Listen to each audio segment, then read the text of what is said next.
Zéro déchet au boulot. Bienvenue dans le podcast qui vous accompagne vers le zéro déchet au travail. Vous êtes sensible à prendre soin de la planète, œuvrer pour diminuer les déchets à la maison, mais au travail c'est le désastre. Gâchis de papier, d'emballage, indifférence des collègues, vous vous sentez démuni face à l'ampleur de la tâche. Alors, bonne nouvelle, ce podcast s'adresse à tous ceux qui souhaitent avancer de manière positive et concrète dans une démarche de diminution des déchets en entreprise. À travers ce podcast, vous allez découvrir des exemples inspirants d'individus qui font bouger les lignes au travail, des outils concrets pour réfléchir à la démarche et même partir à la rencontre de structures qui peuvent vous aider. Allez, place au sujet du jour. Bonjour à tous. Aujourd'hui, nous allons parler de la thématique du consommateur. Alors, qu'est-ce que c'est exactement ? Alors, j'ai recherché une petite définition et voici ce qui suit. Un consommateur est une personne qui se réapproprie l'acte de consommation en faisant l'usage de son pouvoir d'achat pour protéger ses valeurs et les causes qu'il défend. Alors pourquoi je parle de ce sujet ?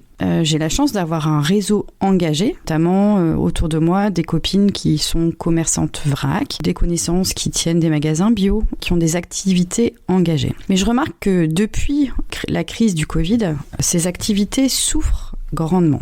Je vous lis par exemple l'un des posts qui est sorti ce jour d'une amie qui tient un magasin Day by Day sur l'île. Donc à l'occasion de ses 8 ans d'activité, donc elle fête ses 8 ans d'activité, 8 années de sourire, 8 années de plaisir, 8 années de kiff et pas une ride. Et elle nous signifie « Mais le marché vrac est en difficulté. Vous êtes nombreux à avoir fait marche arrière, peur des prix, peur de la complication, peur de la qualité. Nous avons besoin de vous pour être encore là l'année prochaine et la suivante et les suivantes. » Donc comme vous pouvez le constater, l'IR vrac, les filières bio sont quand même en grande difficulté.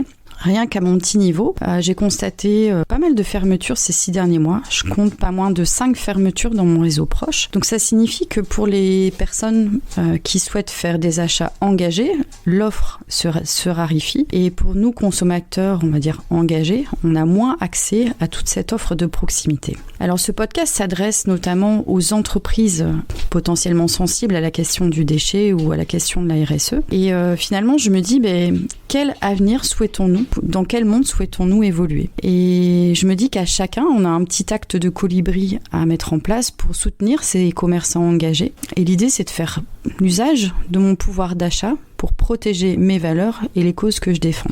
Alors ça signifie quoi être un consommateur, par exemple pour une entreprise ? Je pense que dans un premier temps, c'est de faire un point sur ses propres valeurs et celles qu'on a envie de développer sur son lieu de travail. Et parfois, c'est plein de petites actions, mais qui pourront avoir un effet et un impact intéressant. Par exemple, si vos valeurs, c'est autour de la diminution des déchets, marre de voir des poubelles pleines, pourquoi pas engager le collectif vers de l'achat en vrac ou vers la consigne pour le pot de votre collègue qui part en retraite. C'est l'occasion de se faire livrer ses boissons directement sur le lieu de travail plutôt que d'aller les chercher dans le supermarché du coin. Si votre sujet de prédilection c'est de voir développer l'économie locale, à ce moment-là, réalisez un maximum des courses que vous pouvez faire auprès des commerçants locaux, voire évidemment des producteurs locaux quand il s'agit de la nourriture. Si votre préoccupation, c'est de prendre soin de la nature, une des réponses, ça peut être de plutôt aller faire vos courses auprès d'une filière bio et engagée qui prend soin de la planète, qui prend soin de la terre. Alors effectivement, toutes ces possibilités de commerce local demandent des efforts. Alors des efforts, il faut se déplacer parfois dans plusieurs magasins. Ça peut représenter un delta un petit peu plus important au niveau financier qui, à mon avis, quand même à relativiser. Quel est l'impact ? Est-ce que de payer quelques euros de plus, c'est vraiment aussi impactant que de voir fermer des magasins pour lesquels on a une offre de qualité qui est meilleure pour la nature, meilleure pour la santé, meilleure pour la planète ? Effectivement, d'aller faire ses courses dans des magasins bio, par exemple, on a quand même un impact vraiment intéressant pour la santé, avec des fruits et légumes de meilleure qualité, avec plus de nutriments. Souvent, ces magasins, c'est quand même des lieux de proximité. C'est aussi l'occasion de bien connaître son commerçant, d'avoir des liens de confiance, des liens de convivialité plutôt que dans une grande surface. Alors, je pense que tout à chacun, on a un rôle à jouer, et encore plus au sein d'un collectif sur un lieu de travail, que ce soit dans une école, une collectivité ou une entreprise. on a un impact encore plus important que si on est un individu isolé. Donc je pense que sur le lieu de travail, il y a aussi des choses à réfléchir sur l'idée d'être consommateur. Et finalement, quand on se lance dans cette démarche de consommation dans le cadre professionnel, c'est aussi l'idée de donner l'exemple. Donc peut-être d'inspirer les collaborateurs à découvrir un nouveau service, par exemple de livraison de bouteilles consignées ou un nouveau produit qui vient du magasin bio.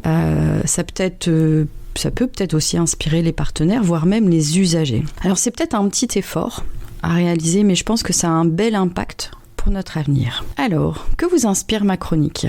Quels sont vos gestes de consommateur que vous avez envie de partager ? Merci de m'avoir écouté. Au plaisir. Merci pour votre écoute. Retrouvez un nouvel épisode chaque mardi dès 7h du matin. Et si vous voulez suivre les publications du podcast Zéro déchet au boulot, inscrivez-vous à la newsletter et vous recevrez dans votre boîte mail l'accès à chaque nouvel épisode. Vous retrouverez le lien dans le descriptif. Je suis Sophie Free. Dans la vie, je travaille pour sensibiliser au développement durable et je parle notamment du zéro déchet. Pour cela, je propose des ateliers, des conférences, des formations professionnalisantes, un blog, Sophie au naturel, et je suis aussi auteure de livres sur le sujet.